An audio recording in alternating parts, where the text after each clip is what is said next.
Baik, perkenalkan nama saya Muhammad Rahmat dengan NIM B1A12606. Di sini saya akan mempresentasikan materi tentang kebijakan makroprudensial. Yang pertama itu kebijakannya ada CCB atau counter cyclical buffer, di mana fungsinya adalah menambah ketahanan modal bank. Counter cyclical buffer ini apabila dampaknya terhadap kenaikan dan turunan, apabila counter cyclical buffer ini mengalami kenaikan, pada sistem keuangan itu mengalami peningkatan, dan apabila terhadap pertumbuhan ekonominya mengalami penurunan. Dan counter cyclical buffer ini mengalami penurunan, pada sistem keuangan itu mengalami penurunan, tetapi pada saat pertumbuhan ekonominya mengalami peningkatan. Kapan sih waktunya penerapan itu terjadi? Pada saat terjadinya itu pada bond kredit. Contohnya kredit perumahan tumbuh sangat tinggi. Selanjutnya yang kedua, LTV yaitu loan to value, di mana loan to value ini fungsinya adalah mengendalikan pertumbuhan kredit. Tahapannya terhadap kenaikan dan penurunan itu, pada saat loan to value itu mengalami kenaikan, pada sistem keuangan itu mengalami penurunan, tetapi pada saat pertumbuhan ekonomi itu mengalami peningkatan. Apabila pada saat loan to value itu mengalami turunan, di mana pada saat sistem keuangan itu mengalami peningkatan, tapi pada saat sistem pertumbuhan ekonomi itu mengalami penurunan. Pada saat waktu penerapannya itu terjadi pada saat pemulihan ekonomi atau sektor properti lesu atau lemah.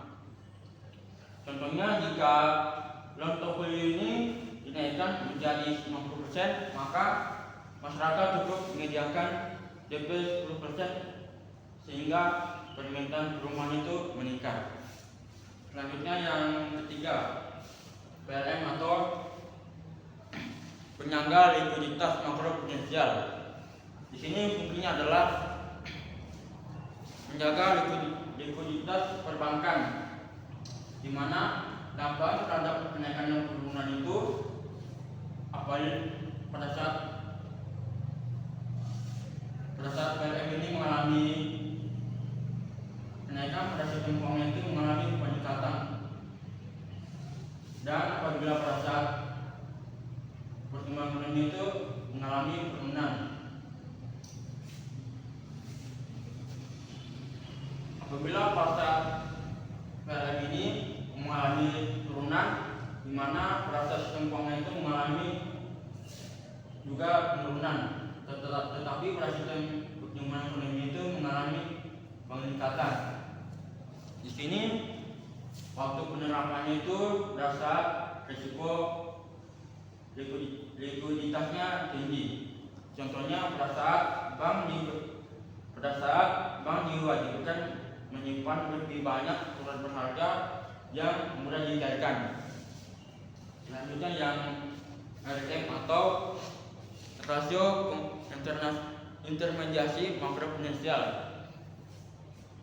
Ini rasio intermediasi makroprudensial itu fungsinya adalah mendorong fungsi intermediasi perbankan, di mana apabila dampak terhadap kenaikan dan penurunan RM ini, sistem keuangannya itu meningkat, tetapi pada bagian sistem pertumbuhan ekonomi itu sama juga meningkat. Pada saat mengalami penurunan, pada sistem keuangan itu mengalami penurunan juga, dan juga apabila pada saat pertumbuhan ekonomi juga mengalami penurunan. Pada waktu penerapannya itu pada saat terjadi perlu didorong atau dikendalikan. Dan contohnya itu yaitu bank diberikan ruang lebih besar untuk menyalurkan kredit kepada UMKM dan dunia usaha. Dan selanjutnya yang kelima itu PLJP, itu pinjaman likuiditas jangka pendek, di mana PLJP itu fungsinya adalah memberikan bantuan likuiditas sementara kepada bank.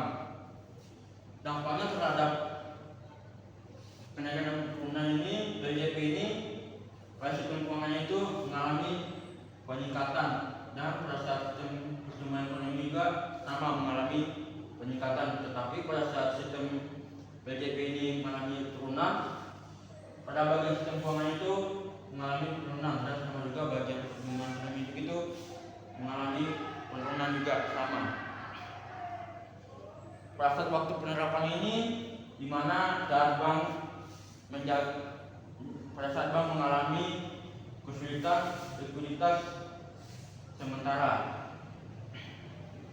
Contohnya, banyak nasabah menarik dana secara bersamaan sehingga bank mengalami kekurangan kas untuk sementara waktu.